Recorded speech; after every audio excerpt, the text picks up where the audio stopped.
ধন্যবাদ। কথা ক'বলগীয়া নাই। মই মোৰ সলিডাৰিটি প্ৰকাশৰ কাৰণে ইয়ালৈ আহিছোঁ। তেজপুৰ বিশ্ববিদ্যালয় ৰক্ষাৰ কাৰণে যি আন্দোলন হৈছে সেই আন্দোলনৰ প্ৰতি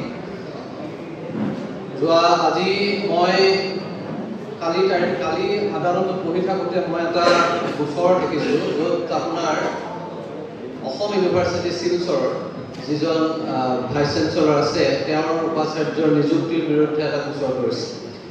আৰু সেই গোচৰটো শুনি থাকোঁতে দেখিছোঁ যে কি ধৰণেৰে গোটেই UGCৰ ৰেগুলেশ্যন, তেওঁলোকৰ এক্ট এইবিলাক সকলো ভায়লেট কৰি এই মানুহজনক এপইণ্ট কৰা হৈছে, নিয়োগ কৰা হৈছে। এই কথাটো তুলি ধৰা হৈছে।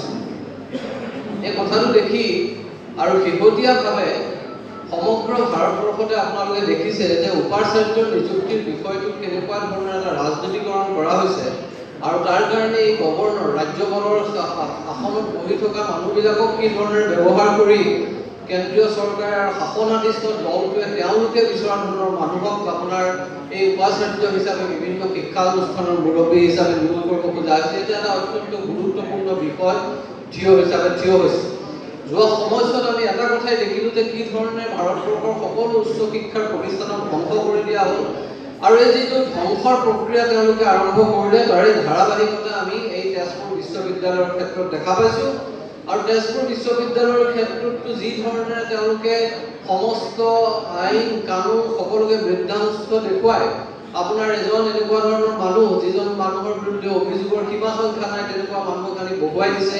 বহুৱাই গোটেই ইউনিভাৰ্চিটিখন গোটেই বিশ্ববিদ্যালয়খনকে ধ্বংসৰ কৰা হ'লে তুলি দিছে।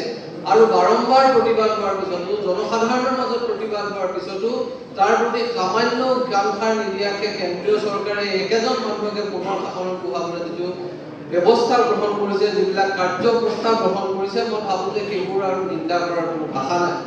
আজি তেজপুৰ বিশ্ববিদ্যালয়ৰ ছাত্ৰ শিক্ষক সকলোৱে যি আন্দোলন গঢ়ি তুলিছে, সচেতন মহলে সচেতন মানুহে তাৰ প্ৰতি সহমৰ্মিতা প্ৰকাশ কৰিছে। আৰু তাৰ মাজত এজন হিচাপে মই ভাবোঁ যে মই এই আন্দোলনৰ প্ৰতি সহমৰ্মিতা প্ৰকাশ কৰিছোঁ আৰু তাৰ কাৰণে ইয়ালৈ আহিছোঁ। আগন্তুক দিনবিলাকত মই ভাবোঁ যে আপোনালোকে যদি আপোনালোকৰ আন্দোলনৰ ব্যাপ্তি সমগ্ৰ অসম পৰ্যন্ত পहुঁচাই দিব নোৱাৰে আৰু অসমৰ বিভিন্ন প্ৰান্তৰ বিশ্ববিদ্যালয় যিবিলাক আছে, শিক্ষানুষ্ঠান আছে, উচ্চ শিক্ষাৰ প্ৰতিষ্ঠান আছে, সেইবিলাককো আপোনালোকৰ আন্দোলনৰ কাষত থিয় কৰাব নোৱাৰে, তেতিয়াহ'লে আপোনালোকৰ আন্দোলন সফল নহ'ব। মই ভাবোঁ যে সেইকাৰণে আপোনালোকে এই আন্দোলনক এক ব্যাপক ৰূপ দিয়াৰ কাৰণে, ইয়াৰ ব্যাপ্তিৰ কাৰণে, ইয়াক আৰু বেছি অসমৰ মানুহৰ ওচৰলৈ লৈ যোৱাৰ কাৰণে পদক্ষেপ গ্ৰহণ কৰক। আমি আছোঁ, যি ধৰণে আমি সহায় কৰিব লাগে কৰিম। এইখিনি কথা ক'লোঁ। পুনৰবাৰ আপোনালোকলৈ, আপোনালোকৰ আন্দোলনলৈ মোৰ চলিডাৰিটি জনাই মোৰ বক্তব্য সামৰণি মাৰিছোঁ। ধন্যবাদ।